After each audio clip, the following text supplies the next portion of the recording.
And because the guideline has been developed and it is now at advanced stage, is the final draft, it was thought wise that we invite those who are going to implement that guideline to train them on the guideline, but also to get their inputs and comments on the guideline.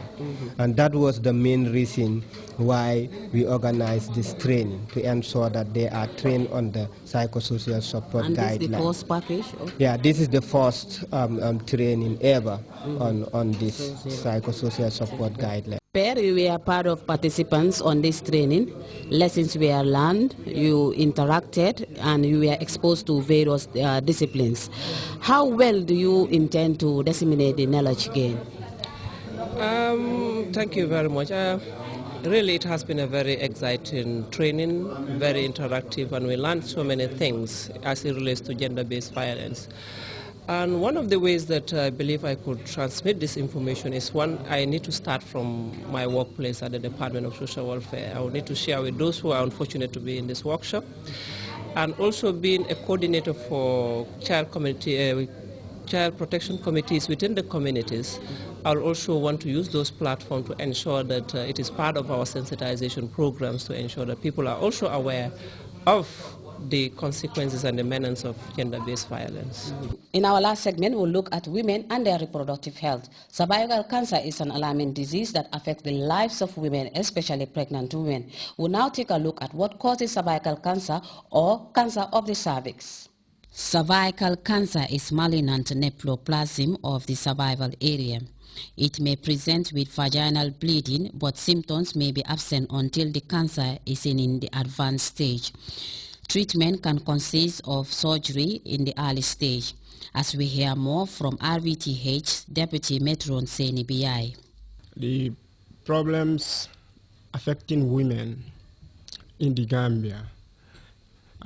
When women are pregnant, there are certain important things that we look at, and those are the diseases that affect women. One of them is in pregnancy-induced hypertension, anemia, and bleeding. When you say bleeding, that bleeding is divided into two. You have APH, bleeding during pregnancy, and then APH, that is bleeding after delivery. Those are the problems that mostly affect women, or women in the unit.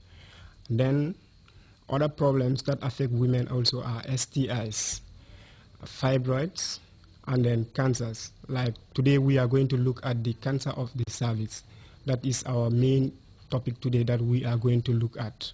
Those are the problems that affect women mostly. Why we are looking at cancer? Because we are looking at the incident that the number of cancer cases, admission of cancer cases in the world are increasing.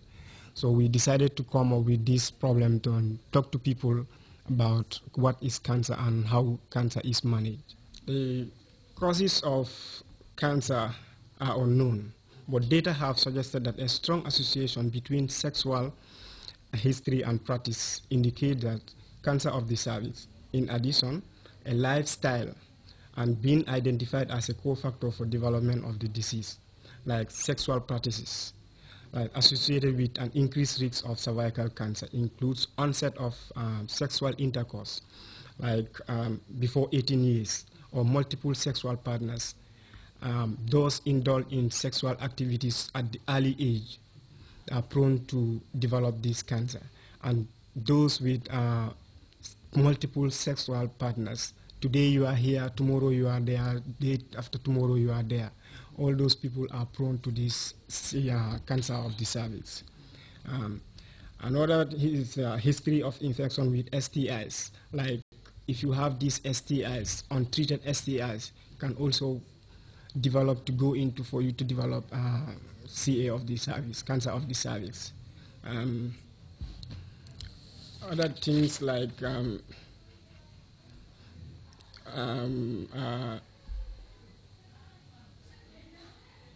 cofactor associated with an increased risk induce decreased level of vitamins A and C. If all those things are lacking and folic acid are lacking in your diet, you are likely to develop this cancer of the cervix. And the misuse of tobacco and alcohol abuse are also contributing factors for one to develop this cancer of the cervix. Higher levels of vegetable consumptions were associated with a 54% decrease risk of HPV persistence. We can also prevent cancer of the cervix by improving on our diet. The people need to know that they need to have an increased amount of vitamin A, vitamin C, and folic acid in the diet that we would eat. If you recall, the previous Seni has mentioned when he was presenting. So diet is very important. All the same, these things have to come and combine together in order for one to keep yourself away from having cancer in general.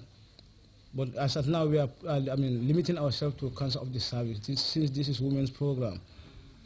Okay, we also need to advise the public to prevent initiation, to encourage discontinuation of tobacco and alcohol consumption or usage. Again, what is more common in the Western world, which we are not fortunate to have, that is pap smear. In the Western world, the women, at least every year, you need to go for screening in order to detect if there are any cancerous cells or if you are at risk, in order to do any other measures to make sure that this cancer will not develop, or even whereas it has developed, it will not reach into a certain stage. That brings us to the end of tonight's edition of the program. Do join us next week for another edition. Until then, have a pleasant evening. Bye-bye.